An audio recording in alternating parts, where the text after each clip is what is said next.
Recently, I rode the Honda Rebel 1100 automatic. One reason is because I wanted to see what the competition to the Kawasaki Vulcan S feels like. I've sat on a few Rebels and I've always thought that the riding position is very uncomfortable to someone like myself whose height is mainly in the torso area rather than the legs, but I guess I'm just weird. The second reason is, well, it's automatic. With us becoming more dependent on technology in everyday life, how far can the motorcycle industry go in regards to a motorcycle that, on the surface, seems to be a bigger twist and go than the scooters we may often see zipping around delivering goods in town?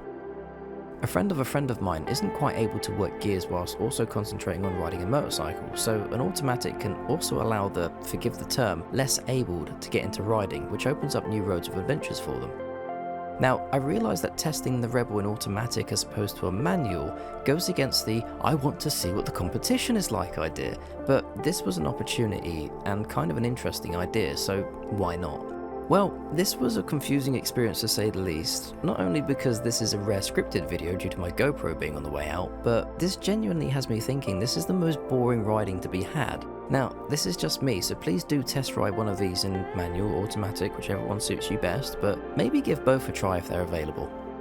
Let's say we're doing short distance riding. The gearing threw me off several times. It's only a little clunk, but it's noticeable, so when you're leaning into a corner or a roundabout, you feel it, and this isn't me consciously making that gear change, so it threw my concentration off a few times. It's fairly easy to throw it around, but confidence in doing this was shaken quite early due to that concentration lapse. That said, going through a town, looking at the rather nice display to see we're cruising along in 6th gear, around 30 miles an hour. Now if the bike can manage it, sure, but if in another scenario, in another place, the rider needs to shoot forward to get away from a potential hazard, this doesn't look like it's going to be going anywhere fast. Now, speaking of, this feels slow as well, like its performance is being held back a bit.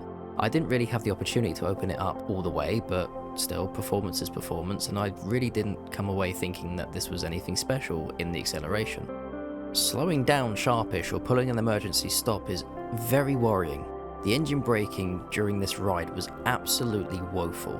Not having to pull an emergency stop on a ride is usually great, but without having the opportunity to properly test brakes, I really felt uncomfortable with the very noticeable lack of braking. There was a couple of moments where the rear end of the bike in front of me was a lot closer than I would have liked. So a quick impression on long distance. There is a touring option available, but let's stick with the model which I rode.